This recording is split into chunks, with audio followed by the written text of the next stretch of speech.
नमस्कार. आज आपण इथे ज्ञाननाथजी रानडे यांच्या ध्यान मंदिरात बसलेलो आहोत आणि माझ्याबरोबर आहेत श्री सुधीर रानडे काका. तर आज आपण स्वामी समर्थ, सद्गुरू श्री शंकर महाराज आणि योगी हरिनाथजींना नम्र अभिवादन करून आजच्या पॉडकास्टची सुरुवात करतोय. तर काका, योगी ज्ञाननाथजी रानडेंचं मी आत्मचरित्र वाचलं. तसंच त्यांचं ऑडिओ बुक मी पाहिलेले श्री शंकर महाराज हे पण मी केलं आणि एक कुतूहल निर्माण झालंय की ज्ञाननाथजी रानडेंचा प्रवास जो काही ठिकाणी त्यांना श्री बापू रानडे म्हटलं जातं, श्री बापू रानडे ते ज्ञाननाथजी रानडे हा आध्यात्मिक प्रवास कसा सुरू झाला हे तुम्ही आम्हाला सगळ्यांना सांगू शकाल का? जरूर. सिद्ध आदेश आदेश. बोल गोरक्षनाथ महाराज की जय, गुरुमाऊली ज्ञाननाथ महाराज की जय, अवधूत चिंतन श्री गुरुदेव दत्त. प्रथम कुठलाही माणूस, कुठलाही सत्पुरुष हा एकदम तयार होऊन काही येत नाही. जसं एखादं चांगली वस्तू बनवायची असेल किंवा चांगला दागिना बनवायचा असेल तर सोन्याला सुद्धा मुशीत पहिलं जावं लागतं.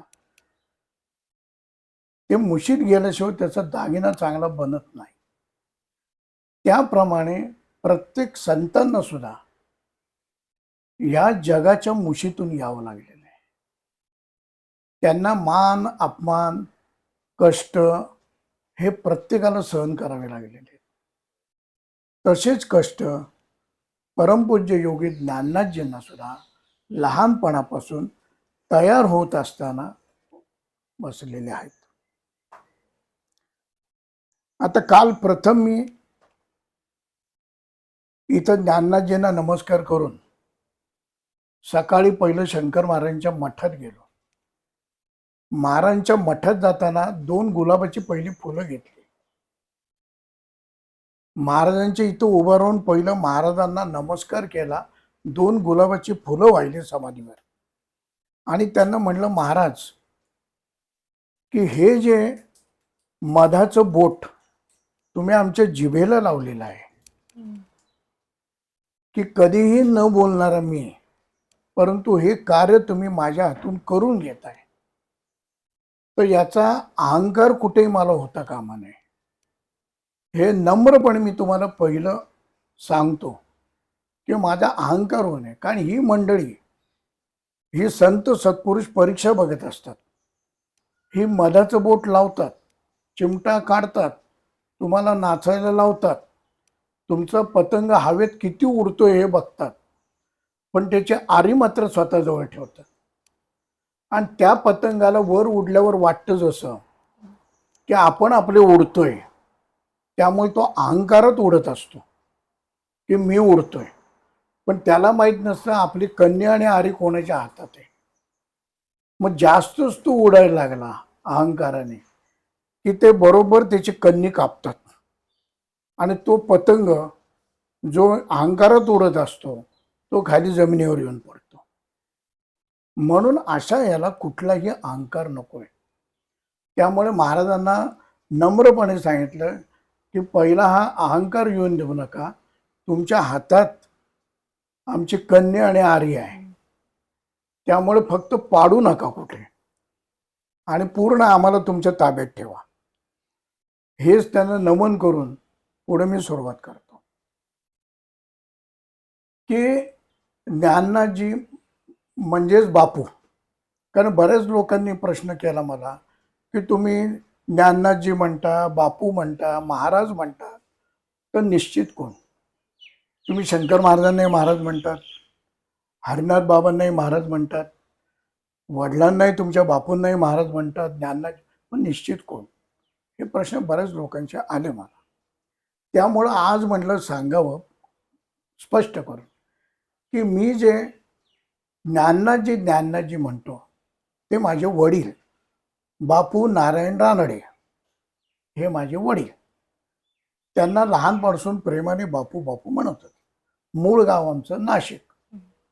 नाशिकच्या गोदावरीच्या किनाऱ्यावर बसलेलं हे नाशिक गाव. की राम स्वतः तिथं राहिलेले आहे.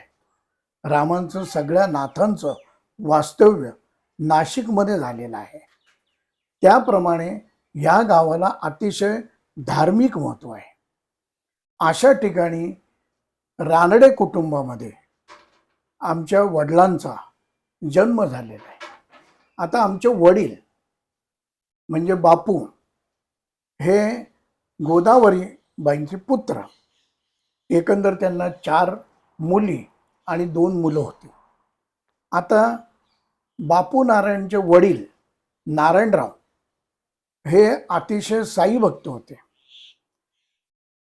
त्यांना साईबाबांची सेवा करण्याचा लाभ झाला. प्रत्यक्ष साईबाबांची सेवा ही त्यांनी बरेच वर्ष केली आणि साईबाबांची कृपादृष्टी ही त्यांच्यावर पूर्ण पोहोचली. त्यामुळे ते जायचे, व्यवसाय काय करायचा काय नाही हे विचारायचे. तेव्हा स्वतः बाबांनी म्हणजे साईबाबांनी त्यांना सांगितलं की बाबा नारायणराव, तू अन्नदान सुरुवात कर, लोकांना अन्नदान कर, म्हणून तू खानावळ काढ. म्हणून साईबाबांनी त्यांना प्रसाद म्हणून काही पैसे हे नारायणरावांना दिले आणि चालू कर म्हणले. याच्यावर तो प्रसाद समजून नारायणरावांनी तिथं खानावळ चालू केली. आनंद भवन खा, जे नाशिकचे जुने लोक आहेत त्यांना माहिती, चोपडेवाडा जो आहे त्या चोपडेवाड्याच्या समोर आमचे खानावळ होते आणि राहायला आम्ही तिथंच होतो. त्या याच्यात त्या खानावळीमध्ये अनेक सत्पुरुष संत, स्वतः काही अधिकारी, पोलीस डिपार्टमेंटचे सर्व लोक, गाडगे महाराज स्वतः, बालगंधर्व कंपनी, ही सगळी मंडळी तिथे येऊन उतरायची. आणि अशा याच्यात ज्ञानदाजींचा जन्म होऊन ज्ञानदाजी हळूहळू मोठे झाले. मोठे झाल्यानंतर त्यांचे मोठे भाऊ आत्या यांची लग्न होऊन गेले त्यांच्या घरी. परंतु ही 3 बहिणी आणि हे भाऊ मात्र इथं होते आणि त्यांनी पूर्ण ओळखलं. त्यावेळेला ज्ञानदाजी 7 ते 8 वयाचे साधारण असतील. त्यावेळेला आपण जो म्हणतो की जरी संत स्वरूप मागं असले तरी काही वेळेला आपण त्यांना विसरलं जातं आणि विसरणं गेल्यामुळे त्यांचं तत्व आपण विसरतो आणि त्याचा फटका आपल्याला बसतो. त्याप्रमाणे तो आमच्या आयुष्यात फटका बसला आणि त्याप्रमाणे संबंध आमचं वारं फिरलं. जी श्रीमंत होती की बापूच्या गळ्यामध्ये ज्या वेळेला 5-5 तोळ्याचा सोन्याचा हार होता किंवा रंगपंचमीला खरं केशर उडवायचे अंगावर, ही श्रीमंती होती. जसा फॉर्च्युनर आपल्या गाड्या आत्ता म्हणतो तशा त्यांच्याकडे 3 ते 4 बग्ग्या होत्या. त्याच्यातनं ते फिरायचे नाशिकमध्ये. नामवंत सराफीचं दुकान होतं आमचं मोठं कट्ट्यावर. ते सगळा फेरा झाला आणि सोनं खरेदी केल्यामुळे मोठ्या प्रमाणामध्ये डाऊन झाला भाव. त्याच्यामुळे आमचे आजोबा हे हार्ट फेल झाले आणि ते आजीला आमच्या वेळ लागला. आजीला वेळ लागल्यामुळे त्यावेळेला त्यावेळच्या लोकांनी सगळं लुटलं आणि लुटून नेलं. त्यावेळेला आमची आजीने आधीच वल्लीनाथांची दीक्षा गेली होती. आता वल्लीनाथ हे खांडव्याचे जे अवधूत आहेत त्यांचे शिष्य. मग त्यावेळेला त्यांना तिथं कळलं की हे अडचणीत आहे. त्यावेळेला गाडगे महाराज म्हणले, तुझं आता हे संपलं, इथलं तुझी भाकरी इथली संपली, आता तुला पुण्याला जावं लागेल, पुढचं आयुष्य मुलं तू पुण्याला काढ. त्या अवस्थेत आमची आजी स्टेशनला आली.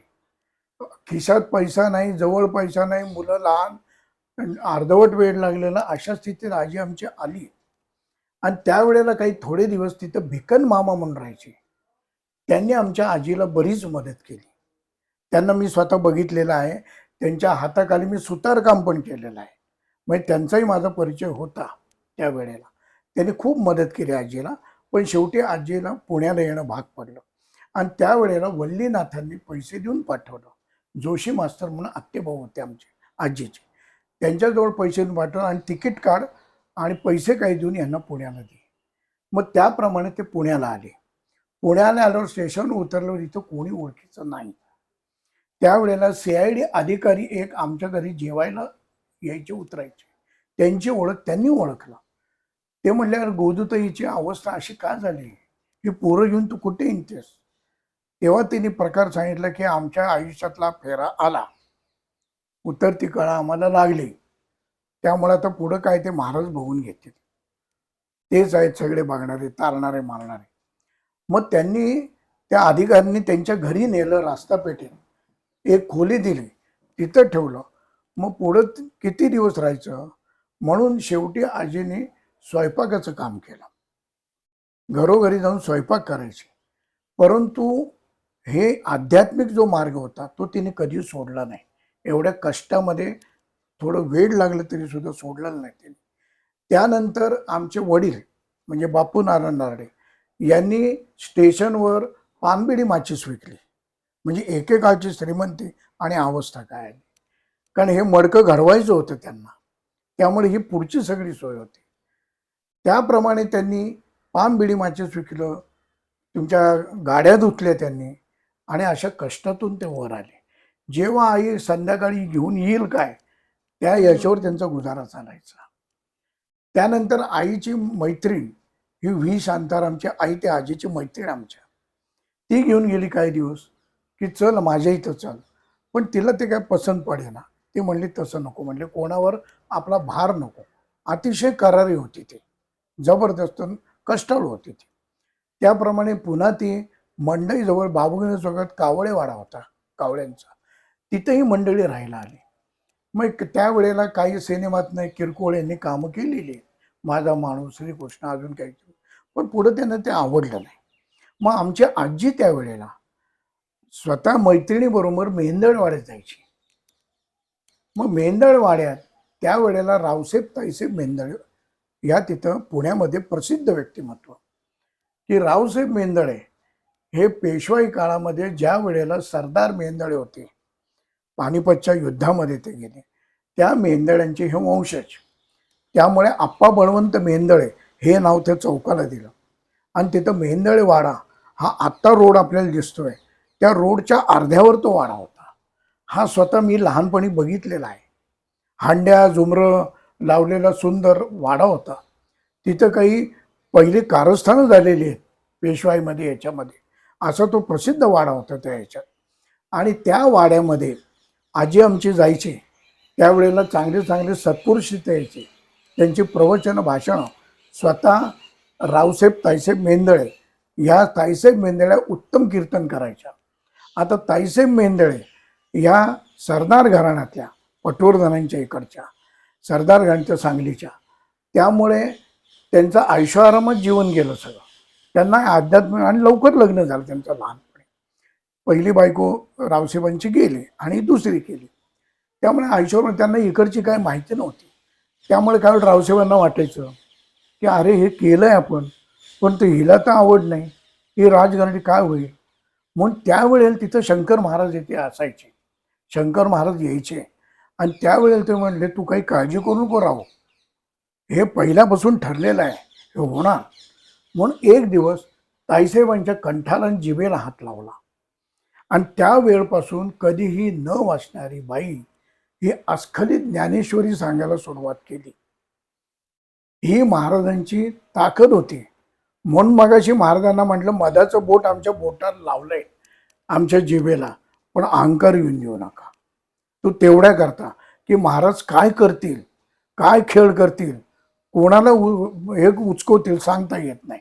त्यामुळे त्यांना नमस्कार करून शांत राहणं हेच उत्तम आहे, की बाबा काय कराल ते तुम्ही. त्याप्रमाणे महाराज यायचे जायचे यायचे, आजी यायची जायची. ताईसाहेब मेंदळे उत्तम कीर्तन करायच्या, बालगंधर्व स्वतः यायचे. मानेबाई ज्या होत्या, यल्लूबाई माने, ह्या उत्तम गायिका तिकडच्या घराण्यातल्या, ह्या तिथं असायच्या कायम महाराजांच्या सेवेमध्ये. पुन्हा उपळेकर महाराज यायचे, दादा महाराज साताकरांचे कॉन्टॅक्ट असायचे. अशी सर्व मंडळी, डॉक्टर धनेश्वर, ही अशा अनेक मंडळी तिथे यायची. मग त्यामुळे मांदियाळी होती तिथं संतांची. मग अशा वेळेला आजी वाटलं की आपल्या मुलाला घेऊन जावं. तर त्यावेळेला त्याच्या आधी वयाच्या 14व्या वर्षी पुण्यात आल्यावर महाराज बापूला असं वाटलं, म्हणजे आमच्या वडिलांना, की आपण आध्यात्मिक आपल्या गोरक्षनाथ भेटावेत, मच्छिंद्र दर्शन व्हावं. म्हणून त्यावेळेला पर्वतीच्या टेकडीवर मागं वाघजाईचं मंदिर आहे, इथं अजून आहे ते, तिथं जंगल होतं. तिथं 2 गल करायचे आणि ती चिंचोकी घेऊन जायची आणि गोरक्षनाथ मच्छिंद्र, गोरक्षनाथ मच्छिंद्र करत बसे दिवस. असेच बरेच दिवस जाता जाता एक दिवस भगवी कफनी, कपिला गाय, जटा आणि पिंगट डोळे, तेजस्वी आणि सावळं व्यक्तिमत्व असे येऊन पुढे उभे राहिले गाय चरतात. यांनी डोळे उघडल्यावर यांना बघितलं आणि म्हणले आपल्याला गोरक्षनाथ भेटले. म्हणून त्यांनी कडकडून मिठी मारली, पाय धरले की गोरक्षनाथ भेटले मला. मग महाराजांनी पहिलं त्यांना शांत केलं. शांत करून मिठी सोडली, हात ठेवला त्यांच्या पाठीवर आणि म्हणले एवढे जंगलात तू आलायस, तू पळून आलायस का, रागवलंयस का, तुला काही झालंय का, आईने मारलंय का, काय झालं म्हणले. नाही म्हणले मला काही नाही, मला गोरक्षनाथ भेटावी हीच इच्छा होती, त्याकरता मी इथं आलो. मग ते हसले आणि त्याला पाठीवर हात ठेवून चल म्हणले आपण जाऊ. म्हणून त्याला खाली गावात घेऊन आले.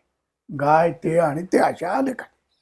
आल्याबरोबर घरी आजीकडे आले आमच्या आणि आजीला त्यांनी दर्शन दिलं, पहिलं आजीचं घेतलं, बापूला आमच्या पाठीवर, आणि ते म्हणले हा मुलगा जो आहे हा आमचा मुलगा आहे, हा नाथपंथाचा मुलगा आहे. आणि तसे संकेत साईबाबांनी आधीच दिले होते जन्माचे, त्यामुळे तिलाही कल्पना होती. त्यामुळे ठीक आहे म्हणले, काही हरकत नाही. मग जाणं येणं चालू झालं बापूचं. आणि त्यानंतर आमच्या वडिलांना वयाच्या 14व्या 15व्या वर्षी परमपूज्य योगी हरिनाथजींनी ही त्यांना नाथपंथाची जी दीक्षा म्हणतात की 5 दीक्षापैकी पहिली विभूती दीक्षा दिली, त्यानंतर त्यांना चोटी दीक्षा दिली, त्यानंतर कच्ची म्हणजे ज्याला घरभारी योगी म्हणतात शैलीशृंगी दीक्षा ही त्यांना दिली. त्यांचा अभ्यास करून घेतला आणि मग त्यांच्या आईला जाऊन म्हणले की हा मुलगा आमचा आहे तर हा मला तू दे.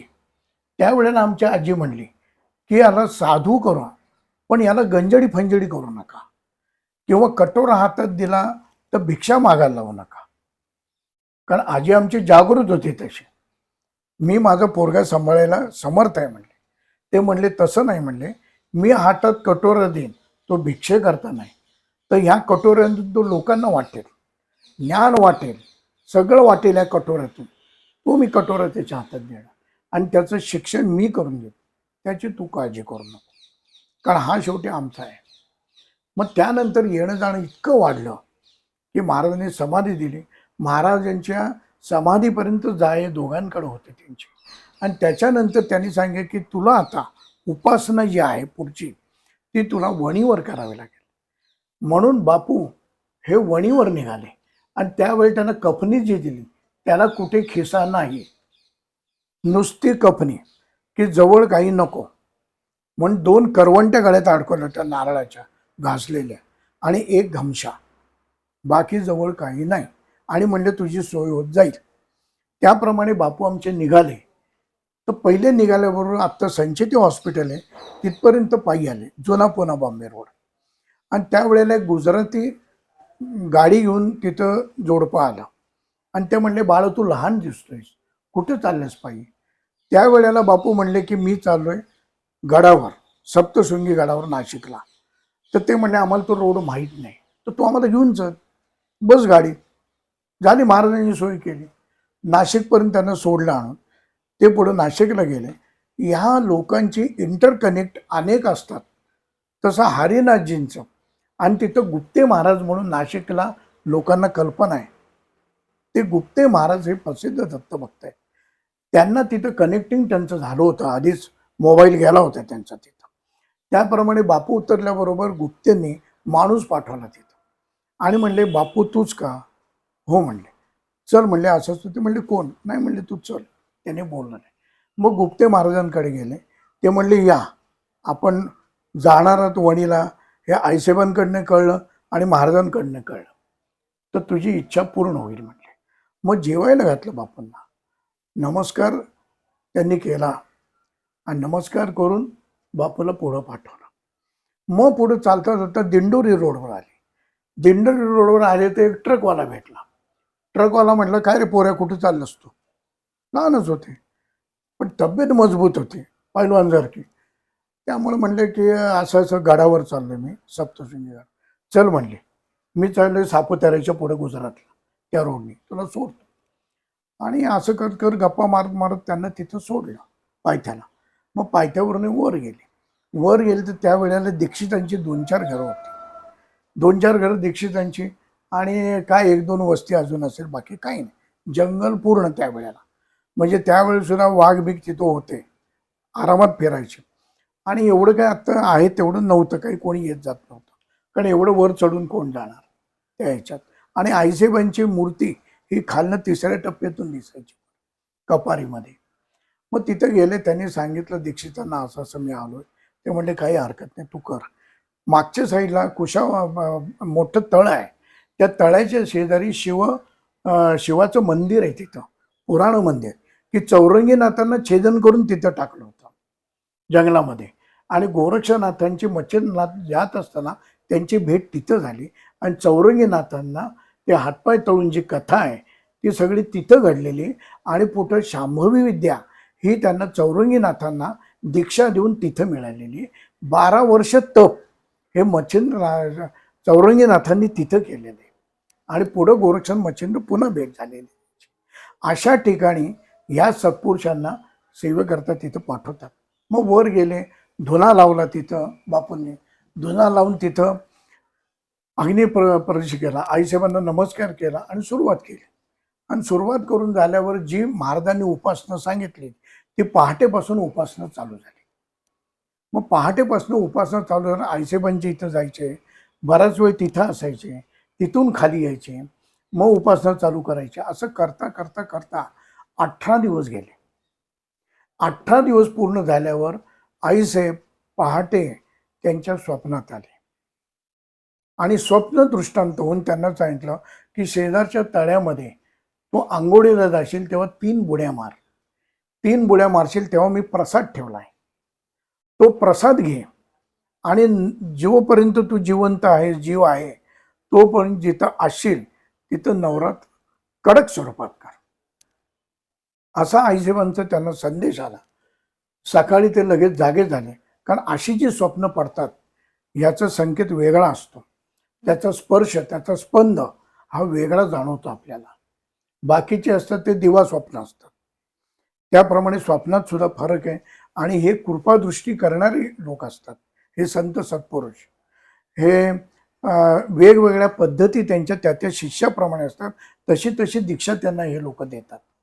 त्याप्रमाणे आईसाहेबांना सांगितल्याप्रमाणे उडी घेतली त्यांनी, तळ्यात गेले, आंघोळ केली आणि बघितलं तर त्यांच्या हातामध्ये 3 कडी आली.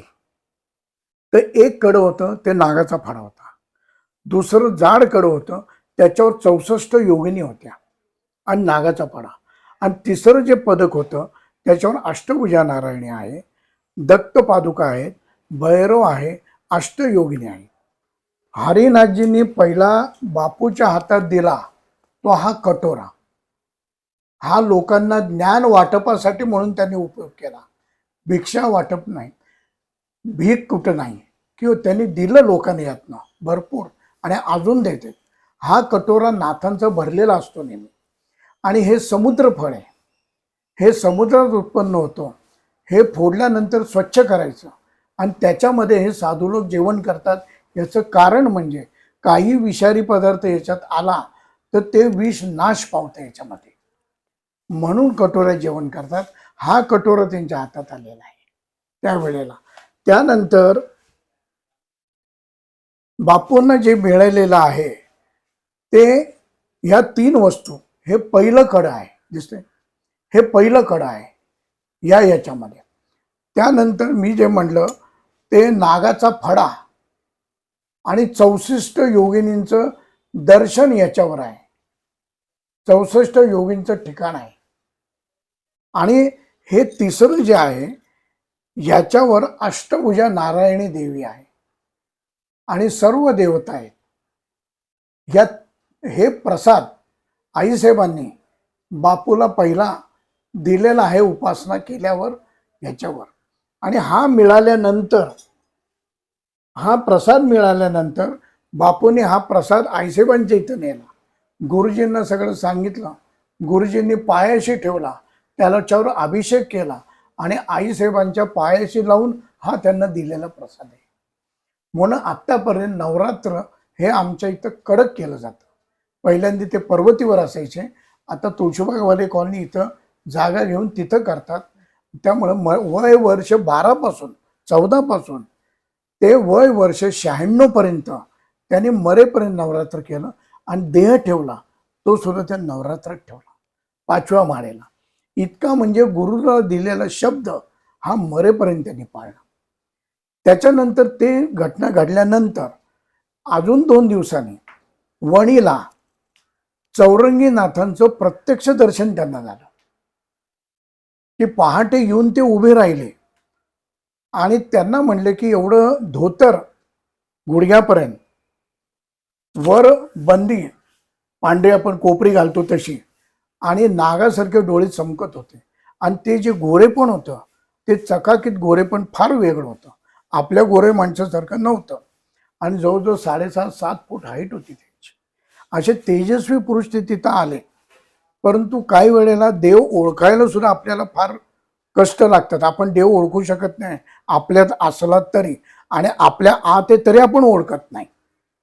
आत्माराम आहे सगळ्यात, पण तो नाही ओळखत आपण, कारण आपली ताकद तेवढी नाही, दृष्टी तेवढी नाही. त्याप्रमाणे ते आले, उभे राहिले, भेटले आणि म्हणले आईने तुझं पूर्ण करून घेतलं बाबा, इच्छा तुझी होती ती गुरूंनी सांगितलेली, तर आता मला चहा प्यायचा आहे म्हणले.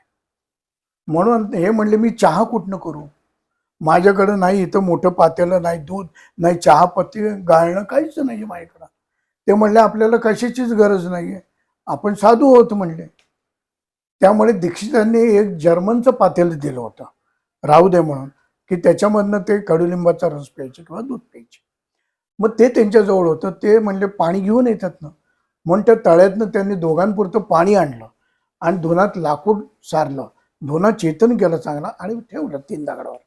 ते ठेवल्यानंतर उकळून दिलं त्यांनी, त्यावर गप्पा मारत होते. आणि गप्पा मारून झाल्यावर पाणी उकळल्यावर त्या कोपरीतून काळा गुळ आणि काही पाला काढला वाळलेला आणि तो पातेल्यामध्ये टाकला. टाकल्यावर ते उकळून दिलं. उकळून दिल्यावर म्हणले आता बापू ते गाळ. ते 2 करवंट्यातनं घमशा होता तो टाकून त्यांनी गाळलं सगळं, आणि 1 करवंटी त्यांना 1 करवंटी यांना असे देऊन त्यातनं चहा प्यायले. तो जो चहा त्यांना दिला चौरंगीनाथांनी, त्याची चव आणि त्याची तरतरी ही देह ठेवण्यापर्यंत होती. ही चौरंगीनाथांची ताकद होती आणि हे दर्शन होतं. ते झाल्यानंतर यांनी पाय धरले की महाराज तुम्ही आपण कोण. ते म्हणले अरे इतकं वेळ होतो मी आईचा मुलगा आहे, चौरंगीनाथ म्हणतात मला, आणि सर्व सिद्ध पुरुषांना इथंच यावं लागतं, कारण ती नाथपंथाची कुलस्वामिनी आहे. त्यामुळे सगळ्यांना, अगदी मी म्हणतो अघोरी सुद्धा तिथं गेल्याशिवाय त्यांना मिळत नाही, कारण हे सर्व क्रिया या चौरंगीनाथांच्या हातात आहेत आणि तेच ही ताकद देऊ शकतात. कारण ती शांभवी विद्या आहे. आपण ज्याला शाबरी विद्या म्हणतो ती शांभवी विद्या आहे. ती शिवानी पार्वतीला दिलेली आहे. हा भाग आपला पुढच्या ह्याच्यात येईल, हा आत्ता मी सांगत बसत नाही, मोठा भाग येतो नाथपंथाचं सांगू तेव्हा येईल तो. परंतु त्यावेळेला चौरंगी दर्शन होऊन पूर्ण करून मरेपर्यंत नवरात्र आईने सांगितल्याप्रमाणे कर, असं करून तिथनं दर्शन घेऊन ज्ञाननाथजी खाली आले आणि गुरूंना भेटले. तो आनंद गगनात मावत नव्हता एवढा आनंद होता. त्यानंतर आईला भेटले, आईच्या पाया पडले आणि त्याच्या पुढं काही दिवसांनी आई त्यांची म्हणली आता सगळं तुला साध्य झालेलं आहे. 64 योगिनींची दर्शनं तुला अनपानशिला पर्वतावर घडवलेली आहेत, तुला दीक्षा दिलेली आहे. म्हणजे 64 योगिनींच्या हातात हे नाही, 64 योगिनी यांच्या हातात आहे. म्हणून नाथ म्हणतात 64 योगिनी खेले हमारे साथ. हा त्यातला मंत्राचा भाग आहे. त्याकरता मग पुढे ज्ञानजींना, म्हणजे आमच्या वडिलांना, गुरूंना आई म्हणली बापूला की बापू हे सगळं आहे बरोबर, पण तुला आता ज्ञानाचा मार्ग पुढे बघितला पाहिजे. हरिनाथजींनी दीक्षा दिली, उपासना करून घेतली, सगळ्या गोष्टी तुला दिलेल्या आहेत, म्हणजे आपल्याला सगळे साधन दिलं, पण पुढं स्वयंपाक करणं आपलं काम आहे. त्याप्रमाणे तुला आता पुढं हे करायला पाहिजे. तर माझ्याबरोबर तू मेंदळवाड्यात चल, तिथं संत सत्पुरुष चांगले येतात. शंकर महाराज म्हणून फार मोठे सिद्ध आहेत तिथं, ते येतात तिथं, तर तू चल माझ्याबरोबर. झालं नाही हो करता करता हे एक दिवशी मेंदळवाड्यात गेले. मेंदळवाड्यात गेलो, 2 वेळेला गेले, काय महाराज आले नव्हते. आई म्हणली नाही तरी तू चल. तिसऱ्या चौथ्यांदा गेले. एक दिवस यांचं कीर्तन चालू होतं ताईसाहेब मेंदळ्यांचं. सगळेजण तल्लीन होऊन ऐकत होते. ऐकताना मध्येच रावसाहेब बसले होते एका साईडला. एका साईडला बसताना एक साईडला जिना होता वाड्यातला आतला. तिथनं शंकर महाराजांची स्वारी आली वर. आल्यावर सगळे म्हणायला लागले महाराज आले, महाराज आले, महाराज आले. महाराजांचं आगमन झालं. रावसाहेब मेंदळे ते सगळे उभे राहिले. ते म्हणले तुझं कीर्तन चालू ठेव, मी आलोय. तर हे महाराज आपले काय पांढरा शर्ट, धोतर, वाकडे तिकडे, दाढी वाढलेली, तारवटलेले डोळे, अशा स्थितीत आले. आणि रावसाहेबांनी गादी तिथं, म्हणजे मी सुद्धा पाहिलेली, ती गादी तक्क्या तिथं ठेवलेला असायचा महाराजांचा, त्या भिंतीच्या तिथं लावून. मग तिथं महाराज बसले. जाऊन बसल्यावर सगळे वाडे वेगळे त्यांचे उद्योग चालू होते, कीर्तन चालू होतं. तर मग सगळी पाया पडायची त्यांच्या कीर्तन संपल्यावर आणि निघून जायची. मग कुठं रट्टा मार, कुठं काय कर, कुठं काय, त्यांच्या मूडप्रमाणे चालू असायचे उद्योग. त्याप्रमाणे 2-3दा येऊन गेले. आणि येऊन गेल्यावर बापूंची काही गाठ त्यांची तशी झाली नाही, नुसतं दृष्ट एवढंच होतं. मग ते झाल्यानंतर इकडं घरी आल्यावर ते म्हणले आई हे कुठले महाराज, हे महाराज वाटतात का? महाराज कसे पाहिजेत म्हणले, आमचे गुरु बघ कसे आहेत, दाढी बेडी व्यवस्थित आहे, दोंगोटी बिंगोटी व्यवस्थित, कफनी घालतात व्यवस्थित. हे काय म्हणले, दारू काय पितात, दारूचा वास येतो, हे महाराज आहेत का? ते म्हणले तू वर बाजूने बघू नकोस त्यांच्याकडे, अजून ते काय आहेत ह्याची कल्पना तुला नाही आहे, तर तू कारण नसताना त्यांच्यावरही काही करू नकोस. गुरूंकडे गेले. गुरुनं म्हटल्यावर तर मी गेलो होतो, तुम्ही मला सांगितलं गेलो होतो, पण ते महाराज वाटत नाहीत. ते महाराज मला तरी काही त्यांच्यात काही दिसलं नाही. आता जशी यांना फार दृष्टी आली असले ते म्हणले अरे बाबा, बाहेरून सिद्ध पुरुष सत्पुरुष कधीच बघायचा नसतो. नारळ काय फणस काय बाहेरून कडकच असतो. तो जेव्हा सोडून त्याचा आनंद घेऊ घरांचा, तेव्हा जेव्हा तू त्यांच्या याच्यात शिरशील, त्यांचा सत्संग तुला होईल, त्यांची कृपादृष्ट्या होईल, तेव्हा तिथलं आतले घरे तुला मिळतील. त्याशिवाय आता बाह्य तर तू त्यांचा परीक्षण करू नकोस. आणि बहुतेक लोक आपला गुरु कसा करावा हे तेच ठरवतात बाह्यदृष्ट्या पाहून. ही अतिशय चुकीची गोष्ट आहे. आणि दुसऱ्यांना लेबल लावतात अंधश्रद्धा. अंधश्रद्धा. पण मुळामध्ये मी म्हणतो गुरु शोधत जायची गरजच नाही. तुमची तयारी झाली की गुरु हा आपोआप तुम्हाला भेटतो. वयात आल्यावर नवरा आपोआप मिळतो, बायको आपोआप मिळते. गळ्यात पाटी घालून लग्न करायचं म्हणून फिरायची गरज नसते.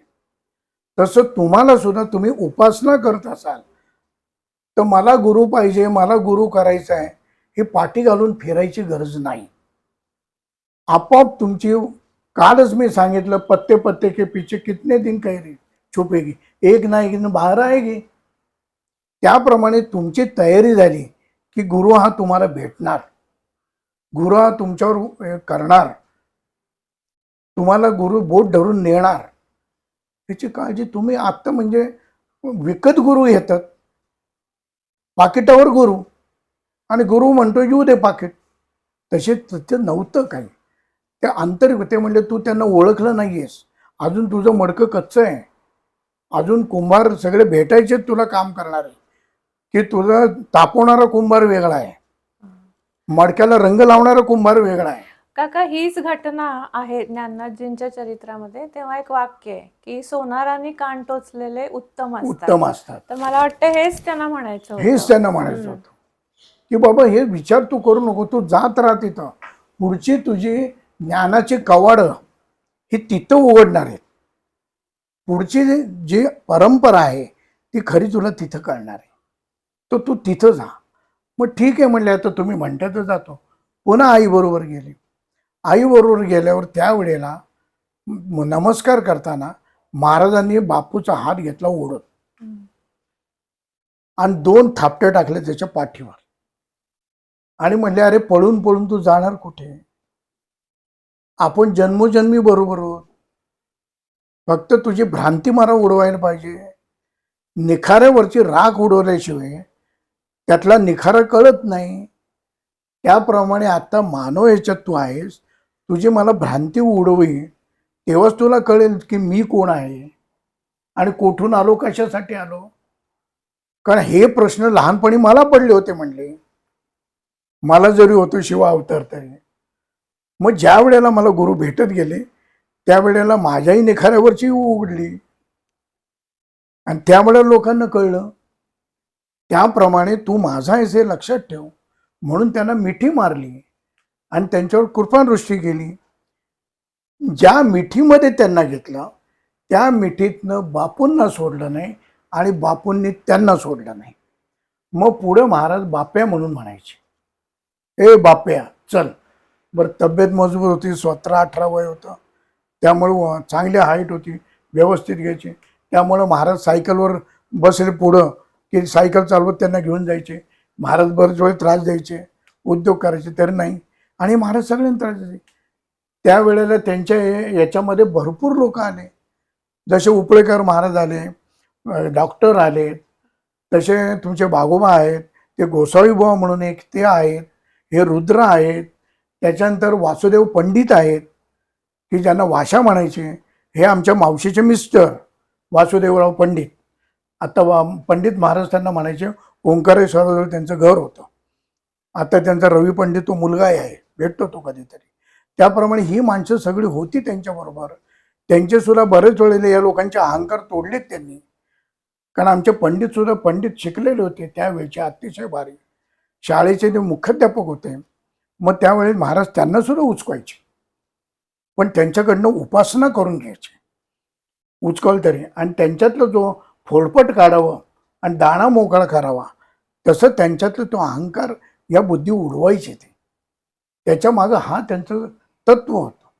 मग बऱ्याच वेळेला बापून ढेकळे मामींकडे सोड म्हणायचे, टांगेत नाही यायचे. एकदा टांगेचं चाबूक सुद्धा पंडितांना हाडला होता की रागवतो का नाही हा, म्हणून बघितलं. मग त्यावेळेस ही भालचंद्र पण देव होते त्यांच्याकडं, संस्कृत पंडित भालचंद्र पण देव ते सुद्धा होते. ही अनेक मंडळी तिथं होती आणि ह्यांच्याकडनं खूप गोष्टी त्यावेळेला घेण्यासारख्या होत्या आणि त्यांनी त्या मुक्त असताना वाटल्या. नाही तर लोकांचं असतं मला कळल्यानं माझ्यापुरतं राहू दे, कशाला लोकांना देऊ, काय गरज पडली. पण ही भावना त्या लोकांना नव्हती. ते सुद्धा वाटायला उत्सुक होते जे आपल्याला मिळाले. त्यामुळे शंकर महाराजांनी त्यांना आणि त्यांनी त्यांना सोडलं नाही. मेंदळे ते आणि शेवटी बापू हा मेंदळे वाड्यातच राहिला. आणि हा जसा हरिनाथजी भेटले हा पहिला टर्निंग पॉईंट, तसा आयुष्यातला हा दुसरा टर्निंग पॉईंट त्यांचा होता ज्ञानराजजींचा, की ताईसाहेब मेंदळे रावसाहेब मेंदळे भेटणं आणि त्यांच्या जीवनाला कलाटणी मिळणं हा दुसरा टर्निंग पॉईंट होता. शंकर महाराज भेटलं, हे त्रिकूट त्यांना तिथं भेटलं आणि त्रिदेव भेटल्यामुळे त्यांच्या जीवनात पुन्हा परिवर्तन झालं. की ताईसाहेब मेंदळे म्हणल्या की बापू तू तुझ्या आयुष्यात स्वतःच्या पायावर उभा राहा, तू भिक्षा मागायची नाही, लोकांना द्यायचं गुरूंनी सांगितल्याप्रमाणे. तर तू म्हणले काय करणार आहेस पुढं, आमच्या इथं सुद्धा काय राहणार, तू नुसतं राहणार. महाराजांबरोबर फिरणं ठीक आहे, पण तू महाराज तुला फिरवत राहतील, तू काय करणार, तू तुझ्या आयुष्यात उभा राहा. मग त्याप्रमाणे त्यांनी त्यांना ड्रायव्हिंग शिकवलं. कुलकर्णी मोटर स्कूल जे आहे अजून आहे तिथं पाटी कुलकर्णींची, कुलकर्णी मोटर स्कूलमध्ये पैसे भरून त्यांना ड्रायव्हिंग शिकवलं. ड्रायव्हिंग शिकल्यावर खेकडा ट्रक घेऊन दिला. खेकडा ट्रकमध्ये कोळशाची वाहतूक करायची. कोळशाची वाहतूक, कधी आंब्याची वाहतूक, कधी मालाची वाहतूक, कधी मोटरचे स्पेअर पार्ट. हे दीक्षित गॅरेजवाले आहेत, त्यांच्याबरोबर मोटरचे स्पेअर पार्टचा बिझनेस होता ज्ञानराजजींचा, त्यामुळे तो करायचा. म्हणजे सगळ्यातनं त्यांना अनुभव देत आणला आणि बरोबरने इकडं महाराजांचा आशीर्वाद त्यांच्यावर होता. हे वेळ मिळालं की महाराजांबरोबर ते आळंदीला जायचे, पुन्हा तुमचे मुंबईला जायचे, चुनीलाल मेहतांकडे जायचे, त्यावेळेचे गव्हर्नर. ते अतिशय सात्विक माणूस होता. त्यांची आई काय ते गुजराती माणसं ती महाराजांना खूप मानायचे, त्यांचे महाराजांचे जुने संबंध होते. त्यांनी विष्णू दर्शन महाराजांना दिलेलं आहे. महाराजांनी त्यांना त्या फेकलेल्या आहेत, त्यांना शक्तिप्रात क्रिया त्यांच्यावर केलेली आहे. 4 दिवस ते पडून होते, त्यातनं ते बाहेर आले. या गोष्टी सगळ्या बापूंनी बघितलेल्या आहेत महाराजांच्या समोर. दादा महाराज सातारकरांची जायचे, त्यामुळे बाबा महाराज सातारकर, दादा महाराज सातारकर हे मंडळी सगळे आमच्या घरातली. दादा महाराज सातारकर म्हणजे अस्खलित ज्ञानेश्वरी. इतका अभ्यास की काही दिवसांनी त्यांची कांती बदलली होती. दादा सांगायचे गुलाबी झाली होती फुलासारखी कांती, इतकी कोमल झाली होती. इतकी ज्ञानेश्वरी त्यांनी अंगात मुरवली होती. म्हणून हा फरक पडला. नुसती ज्ञानेश्वरीची पारायण केली नाही, पारायण करण्याला अर्थ नाही, ती मुरवायला पाहिजे शब्दात. त्याप्रमाणे बाबा महाराज सुद्धा आमच्या इथं ज्या वेळेला मुक्कामी असायचे, महिना 2 महिने 8 दिवस अख्खी फॅमिली, त्यावेळेला आम्ही बघितलेलं आहे की सकाळी आमच्या बेडरूममध्ये आम्ही त्यांना जागा द्यायचो. तिथं विठ्ठल रुक्मिणीची एक मूर्ती असायची, त्यांची पंचधातू, ती बसायची. ते उठल्यावर तिथं 10 मिनिटं त्यांची ध्यानधारणा चालायची. ध्यानधारणा करून ते सगळं उरकून एक पान वाचल्याशिवाय ज्ञानेश्वरीचं अजिबात चहा सुद्धा घेत नव्हते. आणि ज्ञानेश्वरीचा अभ्यास शब्द आणि शब्द ते घासून अर्थ लावायचे. म्हणजे कोणाचं तरी वाचून ऐकून अर्थ नाही सांगायचे की यातून अर्थ काय निघतोय, हे अक्षरशः शब्द घासून ते लावायचे. आणि त्यांची ज्ञानेश्वरी सांगणं हे त्याच्यातनं निर्माण झालेलं आहे. त्यांच्यावर जरंडेश्वर मारुतीची कृपा आहे, त्या घराण्यावर साधू सत्पुरुषांची कृपा आहे त्यांच्या याच्यावर. गेल्यानंतर सुद्धा साधू त्यांना येऊन भेटला. मारायच्या आधी, देह ठेवायच्या आधी बाबा महाराजांना भेटून गेला.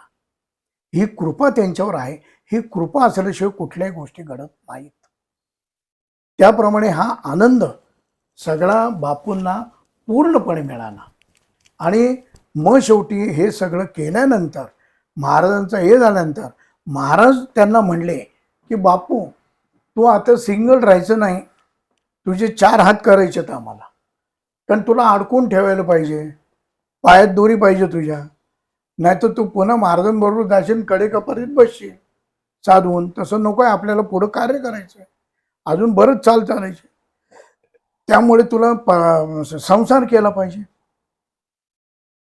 ते म्हणले आता मला मुलगी कोण देणार, ना मागं कोणी, ना पैसा अडका, ना घरदार, मी इथं राहतो, कोण मुलगी देणार.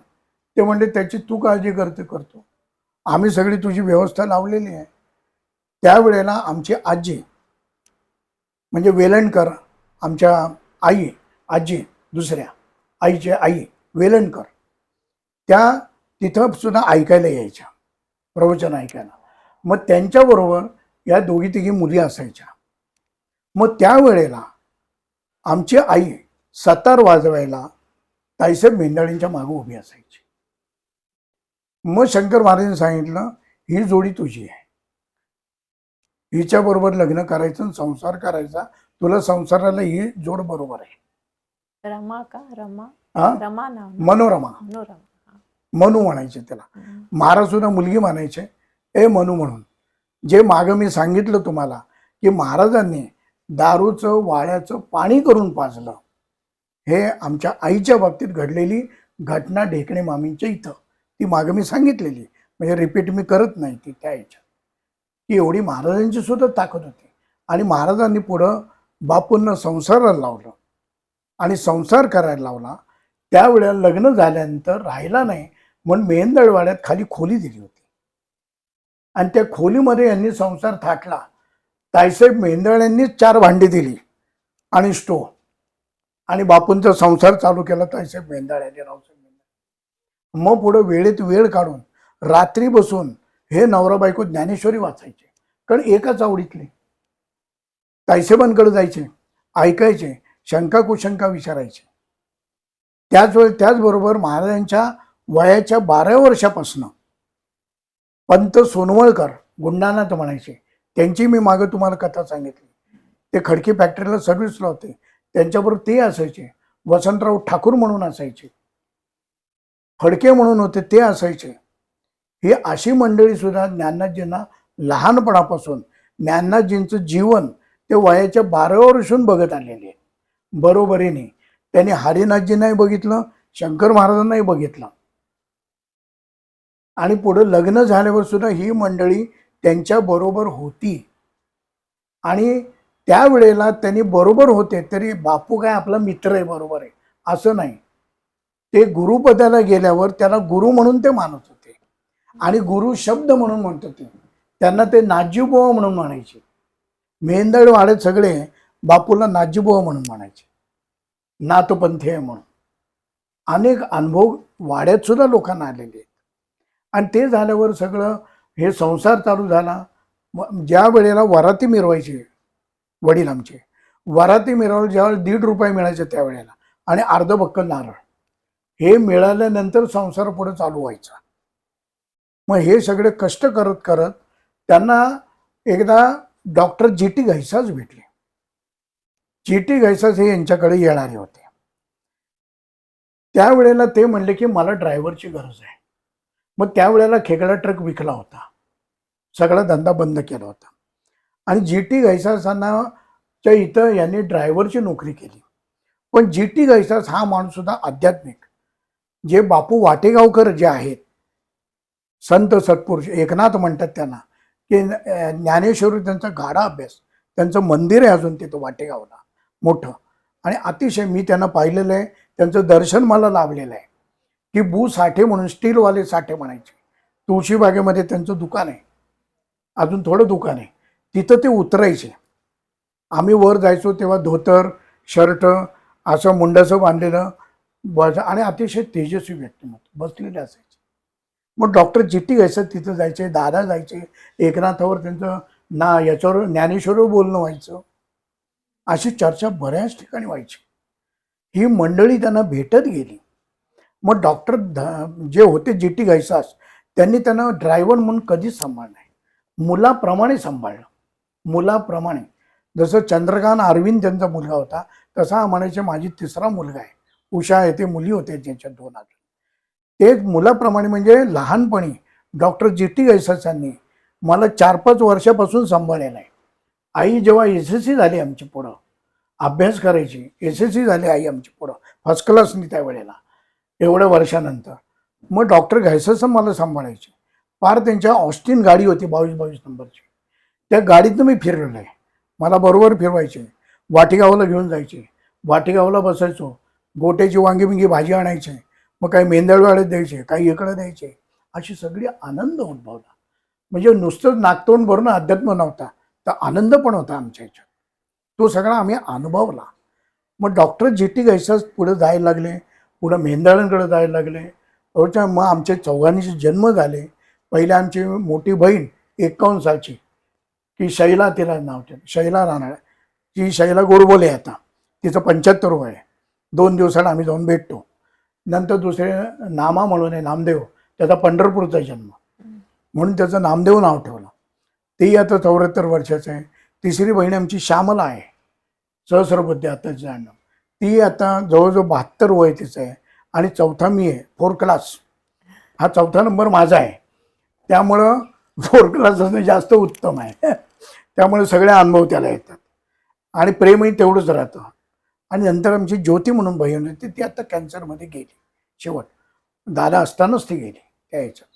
त्यामुळं ही सगळी घटना घडत गेला. आम्ही मोठे होत गेलो. आम्हाला ताईसाहेब मेंदळे, रावसाहेब मेंदळे या मेंढ्यांचा सहवास लागला आम्हाला. आम्ही तिथला आनंद भोगला. मी लहानपणी कुंची घालून जायचो कृष्णाष्टमीला, त्यांचं ते हे व्हायचं कीर्तन, आम्ही उभं राहायचो. सगळ्या हिरगोडे म्हणून येते मृदुंग वाजवायला ते असायचे. हा सगळा आनंद आम्ही तिथं भोगला. एका साईडला पांडुरंगाचा मोठा फोटो असायचा, महाराजांची गादी ठेवलेली असायची तिथं. अशा अनेक आनंद आम्ही भोगलेले त्या ह्याच्यातनं. पुढं त्यांना जी झाल्यानंतर डॉक्टर जी.टी. घैसासांनी काही वर्षांनी गाडी विकायचं ठरवलं. ते म्हणले रानडे आम्ही आता गाडी विकतोय, तर आता तुमची सोय मला केली पाहिजे.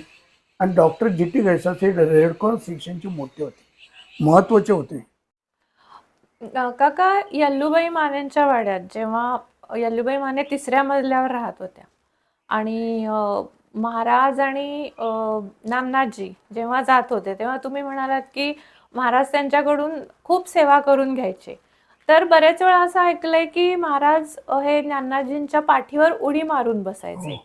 तर म्हणजे ती घटना सांगू शकाल का? महाराज त्यांच्या अवस्थेत असे मूळ कधी काय करतील सांगता यायचे नाही.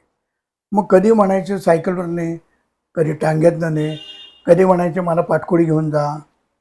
मग त्यावेळेला महाराज पाठीवर बसायचे आणि पाठीवर बसून महाराज त्यांना घ्यायचे की ते त्यावेळेला त्यातून ते संदेश द्यायचे की आता हे ओझं माझं तू वाहतोयस, पण त्याला पुढं जगाचं ओझं तुला व्हायचंय. तुला जगातली दुःख सगळी लोकांची दूर करायची, लोकांच्या मनावरची ओझी आहेत ती तुला सगळी उतरवायची. याकरता हे माझं ओझं तुला घ्यायला लावतोय, त्याशिवाय तू तयार होणार नाहीस. पेलायला लोकांचं ओझं तयार होणार नाहीस, कारण ती ताकद आपल्याला मिळाली पाहिजे. संदेश होता. हा त्यांचा संदेश असायचा त्या बाबतीत. आणि पुढं ज्ञाननाथजी हे दादा देसाई होते. दादा देसाई ट्रान्सपोर्ट मॅनेजर मुख्य. त्यांची काही ज्ञाननाथजींनी कामं केली की त्यावेळेला ट्रान्सपोर्ट मॅनेजर लाल दिवेची गाडी असायची. मग त्यावेळेला ज्ञाननाथजींनी पर्वतीवर आधीच सांगितलं, डॉक्टर जी टी गैसाच घेऊन आले तेव्हा, की लाल दिवेची गाडी 3 दिवसात तुमच्या दारासमोर उभी राहणार. त्यामुळे तो त्यांचा अनुभव फार मोठा होता. मग हे झाल्यानंतर डॉक्टरांनी फोन केला की बा अशा मी सोडतोय. तर लगेच एका मिनिटात काही न हे करता देसाईंनी PMTत लावून घेतलं दादांना. PMTत लावून ड्रायव्हरची नोकरी त्यांना दिली. त्यांची बायको म्हणायची ज्ञाननाथ जे बापूंचं उंची बघून त्यांना गाडी द्या, ते बुटके आहेत त्यांना दिसलं पाहिजे. त्यांच्या बायकोला सुद्धा काळजी असायची, ते करून द्या. मग त्यावेळेला हे PMTचं चक्र आता त्यांच्या आलं. त्यावेळेला महाराज म्हणले हे चक्र तुला जे हातात दिलंय ते एवढ्या करता की पुढं अनेक लोकांना तू याच्यातनं घेऊन जायचंय. हे अनेक लोकांचे संसार तुला व्हायचे, तू चक्रधारी आहेस. त्यामुळे ही लोकांची चक्र ही सगळी आयुष्यातली तू चालवायची, त्यांची गाडी तू चालवायची, म्हणून हे चक्र तुझ्या हातात दिलेलं आहे. त्यामुळे या याने तू चाल. मग एका साईडला उपासना, एका साईडला संसार आणि एका साईडला आमच्या आईने बरोबरीने त्यांना दिलेली साथ, आणि त्याचप्रमाणे बरोबरीने त्यांचं नवरात्र चालायचं. 9 दिवस उपासना चालायची. पुढे ते झाल्यानंतर आम्ही तुळशीबाग कॉलनीत राहायला आलो. ती जागा सोडावी लागली पर्वतीवरची. आबासाहेब मुजुमदार, तुळशीबागवाले सरदार ही त्यांनी जागा दिली, ती त्यांना सोडावी लागली. की ते झाल्यानंतर मग ते तुळशी इथं फिरता फिरता त्यांना चांदीचा रुपया आणि औदुंबराचं झाड मिळालं. ते म्हणले ही जागा मला द्या. 2,500 रुपयात 6 गुंठे जागा घेतलेली आहे, 6,000 स्क्वेअर फूट. मग तिथं पहिल्यांदी बापू वाटेगावकर यांच्या हातनं पादुकांची स्थापना ही तिथं केलेली आहे. आणि तिथून हा पुढचा टर्न बसलाय त्यांच्या जीवनात ज्ञाननाथजींच्या. आणि तो जीवनात टर्न तिथं पादुका स्थापन करून तिथं कार्यक्रम चालू केले, तिथं उपासना चालू आहे. लक्ष्मीनगरचे आत्ता जे लिखाण केले, अरुण गोखले, गोविंद गोखले, कुलकर्णी, ही सगळी मंडळी, हिरवे काकू, ही सगळी मंडळी तिथं यायला लागली. आणि तिथून यांच्या सांगण्याला ज्ञानेश्वरी उपासना ही सांगायला तिथून जास्त कलाटणी मिळाली. त्याचप्रमाणे त्या PMTत असणारे आमचे कात्रच्या आपले सरपंच पहिले होते, आता नगरसेवक होते, सुरेश भाऊ कदम, हे कात्रचे मोठे त्यावेळचे कार्यकर्ते, ते यायचे. त्यांचे प्रकाश कदम भाऊ सगळे यायचे. मग त्यांची अतिशय कात्रजगाव म्हटलं तर दारूच्या अड्ड्यान भट्ट्या असायच्या. मग हळूहळू येता येता त्यांची हळूहळू दारू बंद केली महाराजांनी. दारू सुटली त्यांची, कात्रजमधनं दारू पूर्ण गेली. म्हणजे नाथपंथामध्ये जसं म्हणतात की पहिलं राजाला दीक्षा द्यायची म्हणजे प्रजा सुधारते, तसं महाराजांनी पहिली क्रिया सुरेश कदमांवर केली. त्यांचं घर सगळं सुधरवलं, पूर्णपणे दारू कात्रजमधनं काढून टाकली. तिथं जागृत भैरवाचं ठिकाण आहे, ते पेशवाई काळातलं भैरवाचं ठिकाण आहे. तो गाडला गेला होता, तिथं काही घटना घडायच्या, लोक जायची तिथं. ती महाराजांनी कचऱ्यातून तो भैरव काढला आणि त्याची स्थापना तिथं केली. आत्ता मोठं मंदिर आहे तिथं. कमीत कमी दरवर्षी 250-300 लोक पारायणाला बसतात नवनाथाच्या. आणि गुजरवाडीला वर मी स्वतः आश्रम घेतलेला 90 साली. गुजरवाडीला तिथं लोकांकरता शांतता मिळावी आणि पुढे व्हावं म्हणून 90 साली मी आश्रम घेतला. चैतन्यशिला आश्रम म्हणून तिथं आहे. त्याची आता देखभाल सगळी ती सुरेश कदम, प्रकाश कदम किंवा तुमचे त्याचा पुतण्या, मुलगा हे सगळे बघतात. मुंबईला महाराज प्रवचनं जायची, त्यामुळे मुंबईला भाई म्हात्रे म्हणून आहेत, दिव्याला ॲडव्होकेट आहेत ते. नंतर आमचे घैसास म्हणून आहेत गुरुजी, नंतर कर्वे म्हणून आहेत. ही सर्व मंडळी भेटली, त्यामुळे आपोआपच यांच्या थ्रू हा नाथपंथाचा, ज्ञानेश्वरीचा हा प्रसार झाला. आणि कमीत कमी ज्ञाननाथजींच्या मागं आज नाही म्हटलं तरी 2000 लोकांचा समुदाय आहे आणि 3-3 पिढ्या येणारी लोक आहेत. अजून सर्व मंडळी ही कार्यक्रमाला येतात की ज्ञाननाथजींवर ज्यांचं प्रेम केलंय, नाथपंथामुळे काही सिद्धी प्राप्त झाली होती, दुःखातनं त्यांना बाहेर काढले, काही त्यांना उपासना दिल्यात, काहींना काही दीक्षा दिल्यात आणि अशा याच्यातून करून ह्या लोकांना आयुष्यामध्ये त्यांच्या पूर्ण बदल घडवलेले, की ज्यांच्या मनात कधी घर बांधू म्हणून ही शंका सुद्धा नव्हती, अशा लोकांच्या इथं सुद्धा त्यांची घरं झालेली आहेत, गाड्या झालेल्या. हा बदल त्यांच्या आयुष्यात घडवलेला आहे. तसा अध्यात्मातही बदल त्यांच्यात घडवून आज ही लोक सगळी ज्ञाननाथजींना मानणारी अजून सुद्धा इथं येतात आणि आरती बिरती सगळी कार्यक्रम त्यांचे दोन्हीकडे चालू आहेत. वरचं ते बघतात, खालचं सगळं मी बघतो. अजून हे कार्यक्रम चालू आहेत, कुठेही बंद नाही. अजून शंका विचारा. म्हणजे काका थोडक्यात नाथपंथाचं खरं स्वरूप ज्ञाननाथजींनी लोकांच्या समोर आणलं. हो. म्हणजे जो गैरसमज असतो हो की नाथ संप्रदायाबद्दल. दुसरं म्हणजे आम्हाला सांगा की ज्ञाननाथजींनी खूप साहित्य लिहिलं, हो. तर त्यापैकी कोणती पुस्तकं त्यांनी लिहिली? ज्ञाननाथजींनी पहिलं जर लिखाण केलं असेल तर जंगली महाराजांवर पुस्तक लिहिलं. ज्ञाननाथजींनी आत्तापर्यंत लोकांना कळाय करता किंवा ज्ञान वाटाय करता की काही लोकांना जी माहीत नव्हती ती पुस्तकं, त्या माहिती संतांच्या, सत्पुरुषांच्या, ह्या काकतकर जे होते संत कृपेचे, ते आले होते. ते म्हणले की मला 100 असे संत ज्यांना लोकांना माहीत नाही पण प्रकाशित करायचे. त्यावेळेला ज्ञाननाथजींनी काही त्यांना अनुभवलेले स्वतः असे जे होते की बाबांकडनं ज्यांना माहिती कळली अशा संतांची चरित्र त्यांनी लिहिली. तर त्यापैकी ही पुस्तक आहेत. पहिलं चरित्र लिहिलं त्यांनी सद्गुरू जंगली महाराज, की जंगली महाराज कोण, कुठून आले, काय झाले, ते मुसलमान होते का हिंदू होते, त्यांचे गुरु कोण, काय कोण, हे लोकांना माहीत नव्हतं. अर्थात साधू सत्पुरुषांना जात ही नसते, सर्व जातीचे त्यांच्याकडं लोक येणारी असतात आणि सगळे मायलेकराशिवाय सगळे जवळ असतात त्यांना. त्याप्रमाणे हे जंगली महाराज पुस्तक पहिलं लिहिलं. पिस्तूलवाले गोगटे जे होते त्यांच्या हातनं याचं प्रकाशन झालं, त्यावेळी त्याची किंमत होती 2 रुपये. हे पहिलं पुस्तक. त्याच्यानंतर ज्ञाननाथजींनी दादा महाराज सातारकर अनुभवलेले त्यांनी हे पुस्तक लिहिलं. बाबा महाराज सातारकरांचे चुलते काका, कारण ती सगळी फॅमिली यायची आमच्याकडं. हे दादा महाराज सातारकरांनी पुस्तक लिहिलं. त्यानंतर जोगन विठामाई, की ज्यांना गोरक्षनाथांची मागच्या जन्मीची आई म्हणलं जातं, त्या विठामाई जोगन, हरिभाऊ कुलकर्णी हे त्यांचे शिष्य.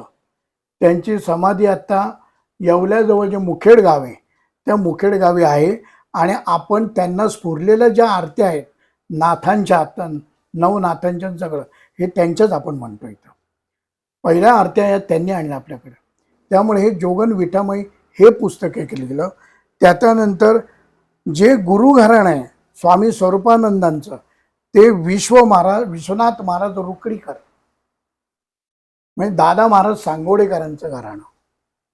आता आनंद महाराज त्यांचं पुढचं माझ्यासारखंच बघतात. ते तिथं मोठे कोल्हापूरला ते सगळं बघतात. ते विश्वनाथ महाराज रुकडीकर हे पुस्तक लिहिलं. त्यानंतर अतिशय प्रेमाने आणि अतिशय जवळीक असलेले, की बापूंनी अनुभवलेले आणि मी स्वतः अनुभवलेले, ते उपळेकर महाराज फलटणचे, हे पुस्तक त्यांनी लिहिलं. त्यानंतर ही संत चरित्र लिहिल्यानंतर सगळे हे पुस्तक मी एकत्र केलं. हरिनाथजी आणि शंकर महाराज मी पाहिलेले पहिलं पुस्तक लिहिलं. शंकर महाराज कोण काय बऱ्याच लोकांना माहिती नव्हतं. तर त्यांना माहिती व्हावं म्हणून डॉक्टर धनेश्वरांच्या सांगण्यावरनं हे पहिलं पुस्तक दादांनी लिहिलं. लिखाणचं काम गोखलेंनी केलं, अरुण आणि गोविंद गोखले यांनी केलं. सगळी पुस्तकाचं लिखाण त्यांनी केलं. हे पुस्तक एकत्र मी प्रकाशित केलेलं आहे. त्या ह्याच्यात फरक दोन्ही पुस्तकात काही नाही. आणि त्याच्यानंतर बरेच यांचं म्हणणं पडलं आणि आमचं म्हणणं पडलं की मी नाथपंथ, सण आणि ज्ञानेश्वर लिखाण करा.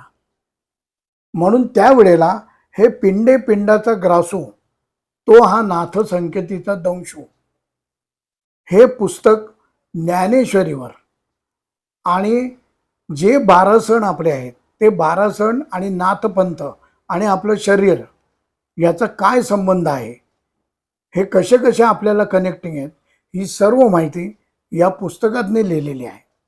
आणि त्यानंतर त्यांनी अनुभवलेले ज्ञानेश्वरीची काही गोष्टी, त्यानंतर त्यांनी याच्यात जे लिहून ठेवले की मी देह ठेवल्यानंतर पुढं नवरात्र कसं करा, उपासना कशी करा, ही सर्व या पुस्तकात उतरवलेली आहे.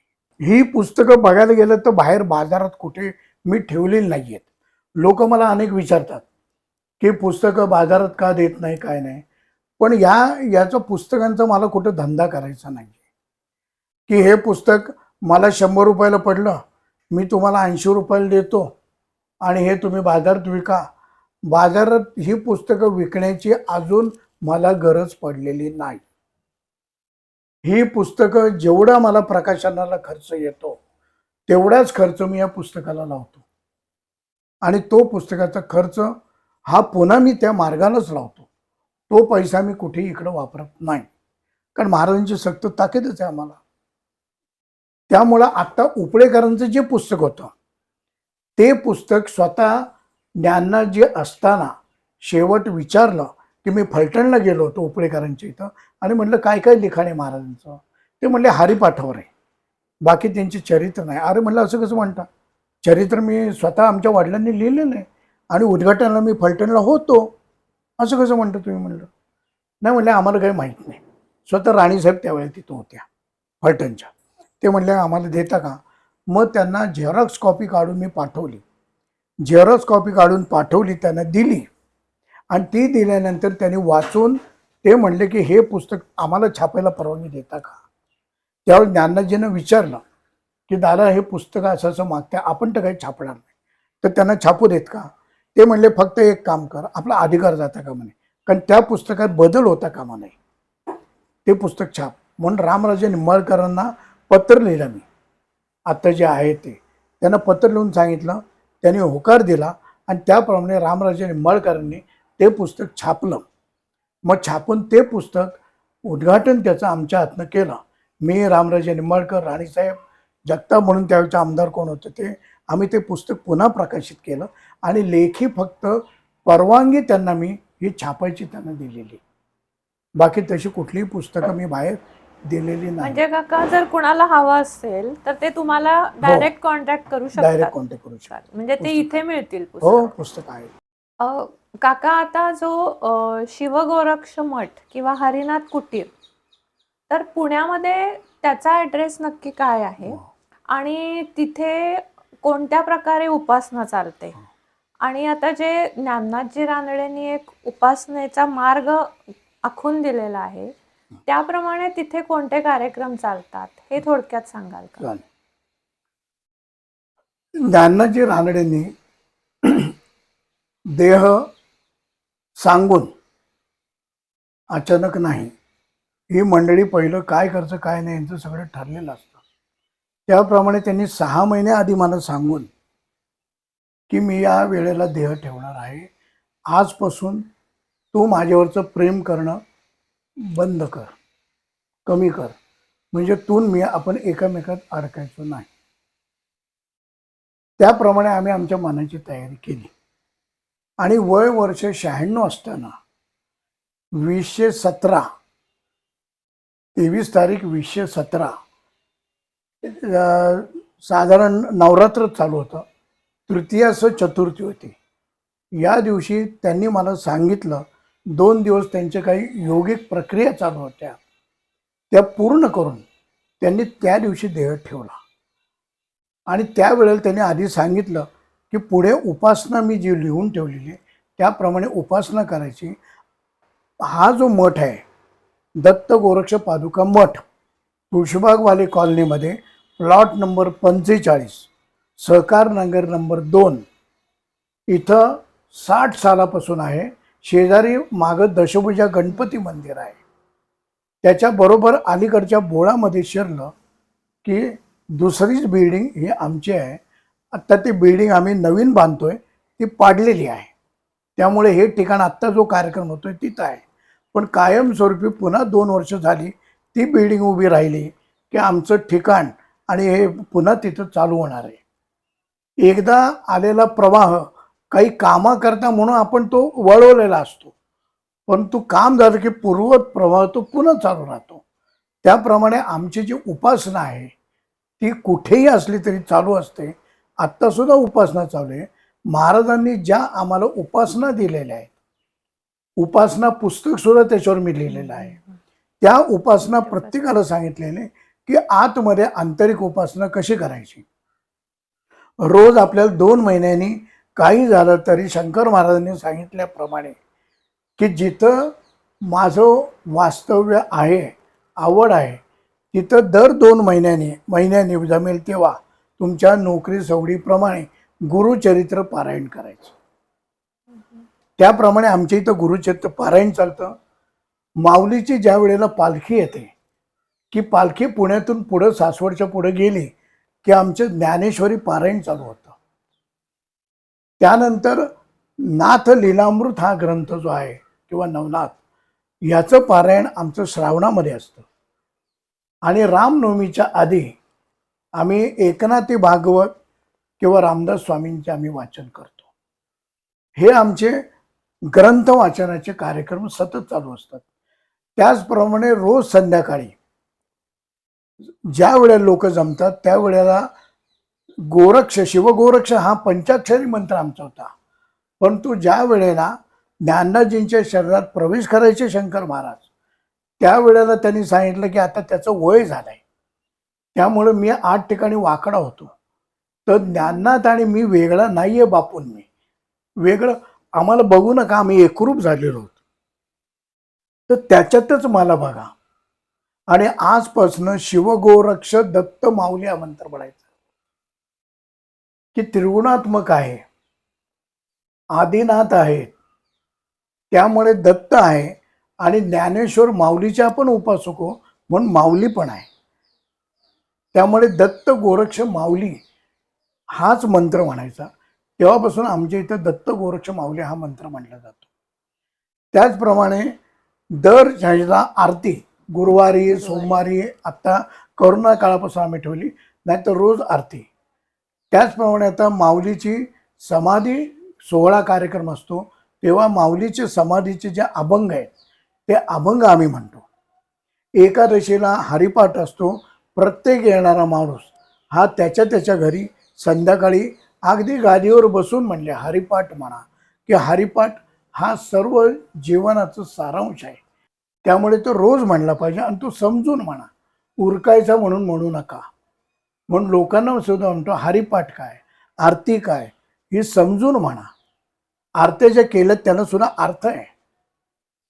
आपण आपलं घाईघाईने करायचं, आरती ज्ञानराजा महाकैवल्य त्याच्यात, अरे कशाला, शांत त्याचा आनंद घे.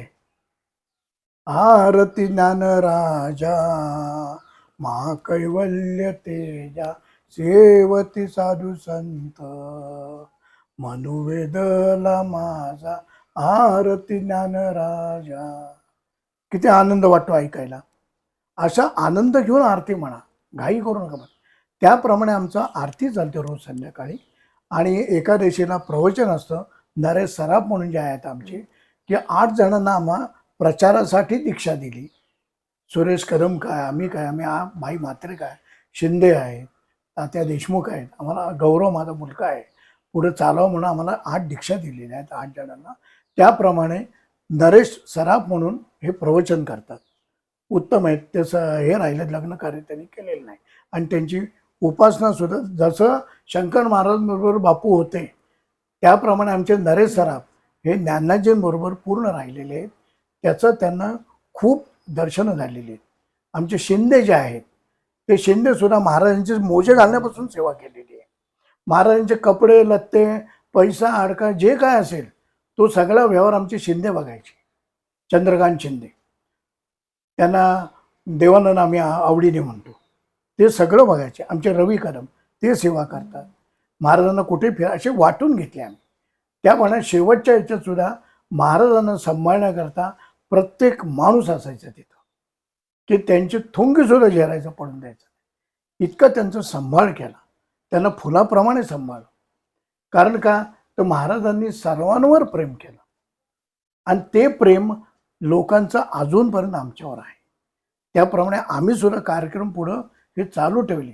त्यांनी दिवा लावून ठेवला आहे, तो दिवा तेवत ठेवणं आपलं काम आहे. जर महाराजांनी म्हणजे ज्ञानजीने आम्हाला घरदार दिलं, संसारिक सगळ्या गोष्टी दिल्या, तर मग त्यांचं अध्यात्मही पुढे चालवायला नको का? नाही तर आपण कृतज्ञ होऊ. काका खूपच छान. आज काकाने इथे श्री बापू नारायण रानडे ते परमपूज्य योगी ज्ञाननाथजी रानडे हा प्रवास खूप छान सांगितला. सगळ्या घटना डोळ्यासमोर उभ्या राहिल्या. ॲक्च्युली तुम्ही खूप असं भरभरून दिलेलं आहे आता आम्हाला.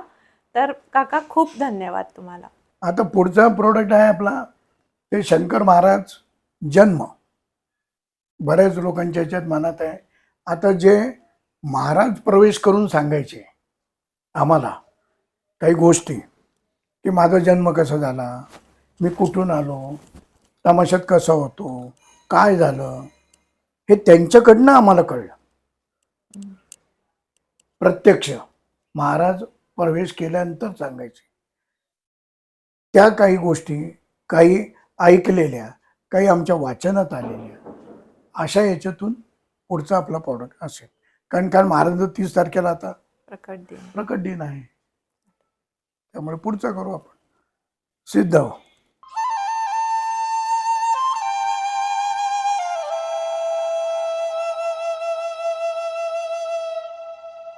अध्यात्मावर अशीच माहिती मिळवण्यासाठी देव माझा चॅनलला सबस्क्राईब करा